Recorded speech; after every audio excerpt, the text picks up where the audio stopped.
Je suis sœur Yvonne Thibodeau, des religieuses hospitalières de Saint-Joseph. Je suis entrée au couvent en 1956 et notre fondateur, c'était Jérôme Leroyer de la Lauversière, à la Flèche, un père de famille avec 5 enfants.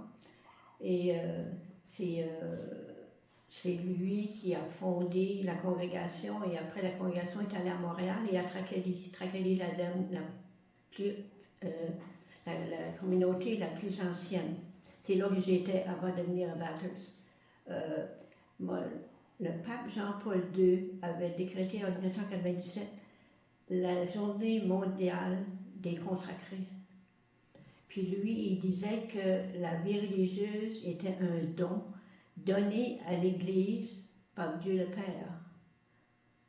Puis la consécration, on est tous consacrés par le baptême, mais la consécration religieuse découle quand même du baptême. Puis par notre vœu de pauvreté, de chasteté et d'obéissance, on n'est plus disponible pour répondre à l'appel des gens.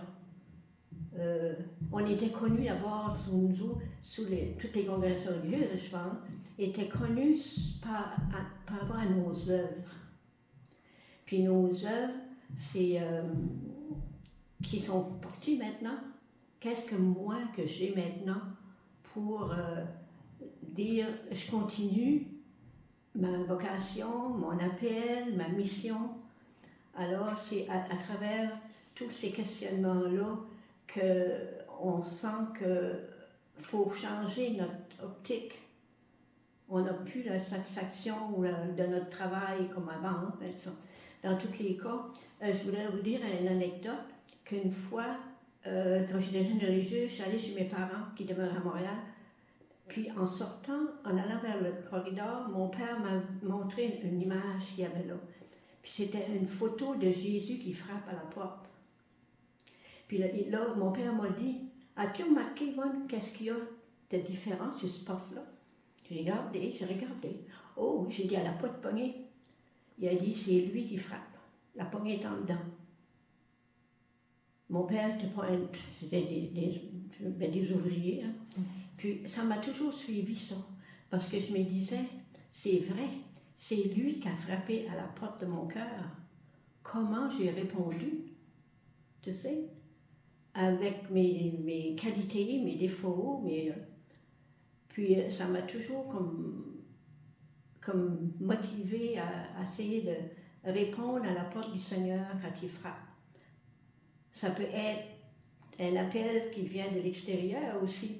Ça peut être un appel d'une consoeur, un ami, un téléphone, qui vient interrompre ma routine, puis qui vient interrompre aussi ma tranquillité, là.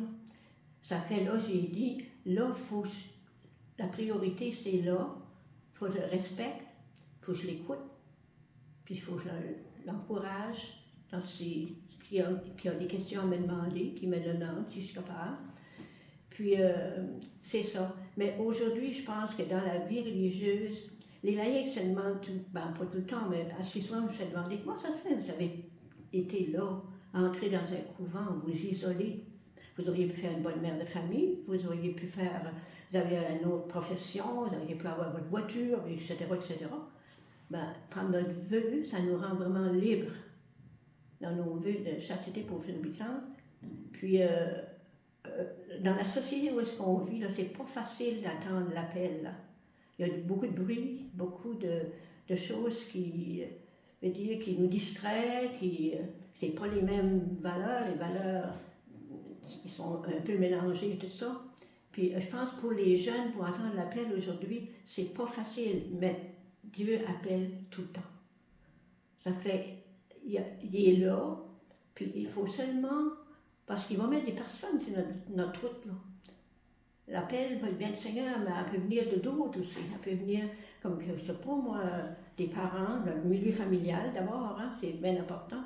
Puis après ça, aussi, des personnes qu'on rencontre, des personnes qui vivaient des bonnes valeurs, puis qui nous les ont inculquées tout le long de notre route.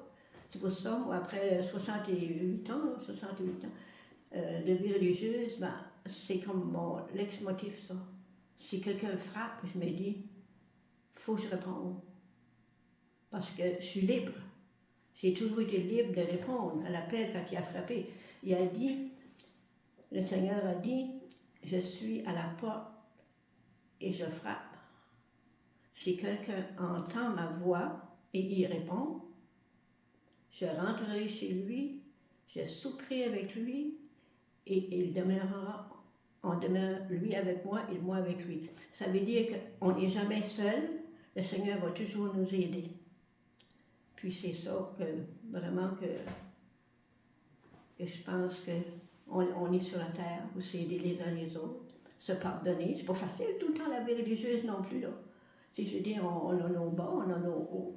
Mais quand la personne se présente, je pense qu'il faut la considérer comme le Christ qui nous demande de l'accueillir.